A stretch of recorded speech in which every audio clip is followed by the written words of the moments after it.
Welcome to Successful Sundays. My name is Empress Alicia and I must speak. Today's going to get a little controversial. I'm starting to see that I have to be more authentic to get the message across because being nice just ain't going to cut it in New Earth. It's got to be straight, authentic, and to the point. Today's episode is Divine Feminine Currency. Musical theme, Lil Jon, Nothing's Free. Ladies, I said what I said. Don't become a spiritual sugar mama. Now, before y'all start typing in the comments, hear me out. I'm not talking about money. I'm talking about your currency. Because I believe the divine feminine has a currency that many women don't even realize they're spending. Your attention, your presence, your intuition, your emotional intelligence, your compassion, your creativity, your nurturing, your encouragement, your belief in someone before they believe in themselves, your ability to see potential, your prayers, your softness, your peace.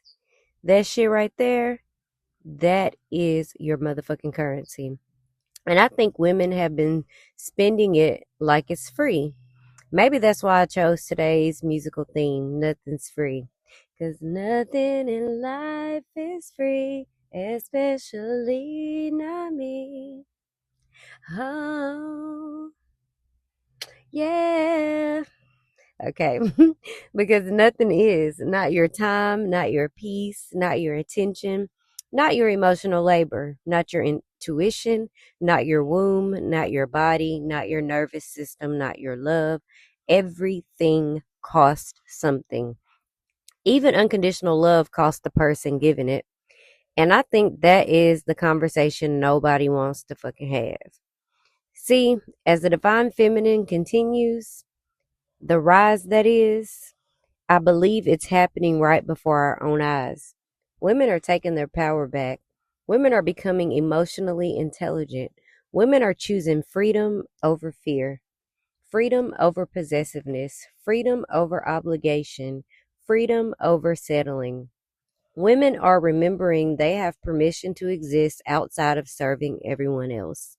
And I think that's beautiful.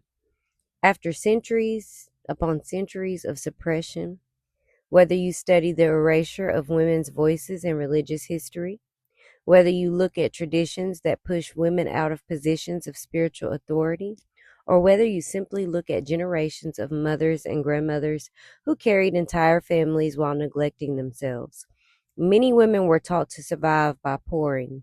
Pour into the marriage, pour into the children, pour into the church, pour into the community, pour into the man. Pour, until the cup was empty. But here's where my observation gets controversial. Every new level attracts a new devil.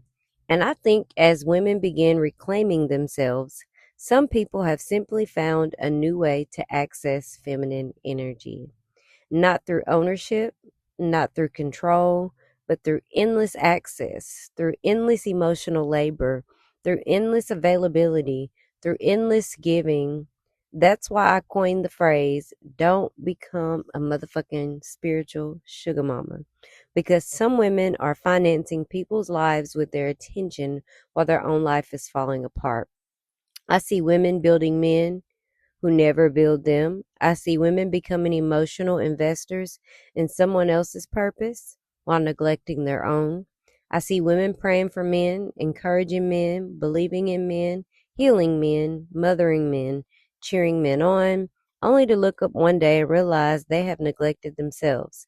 And before somebody says, well, that's just love, no, the fuck it's not. That is depletion. Love should never require self abandonment.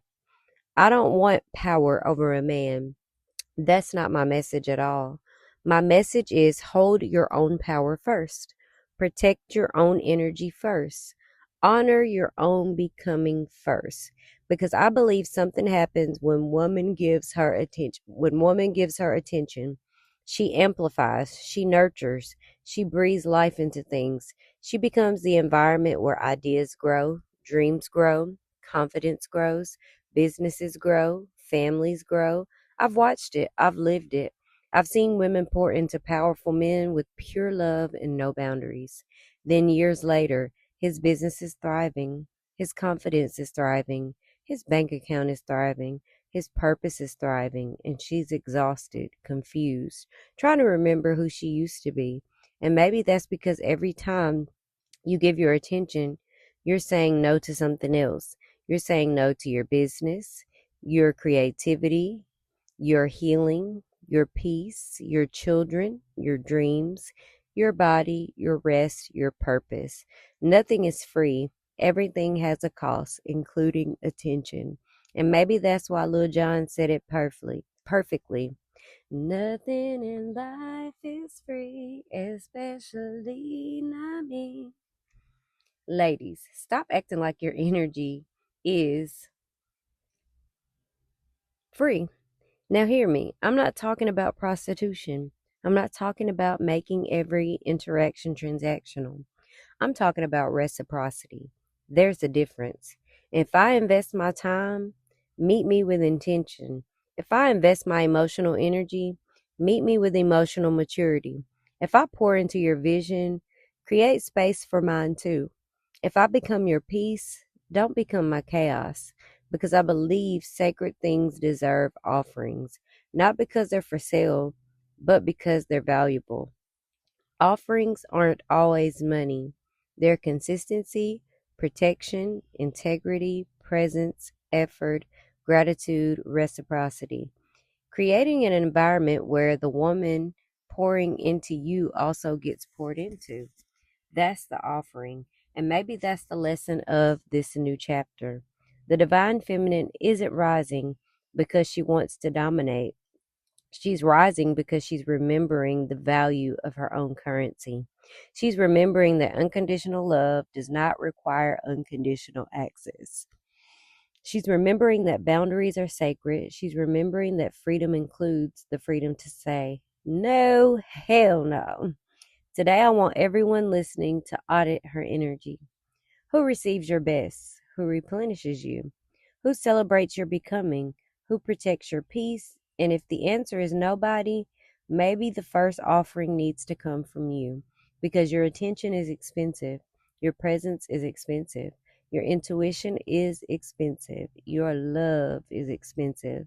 Stop giving away your wealth like it's free, because nothing in life is free, especially not me. I hope you can feel me. My name is Empress Alicia, and I must speak. When I speak, I come to align so you can become and so you can receive.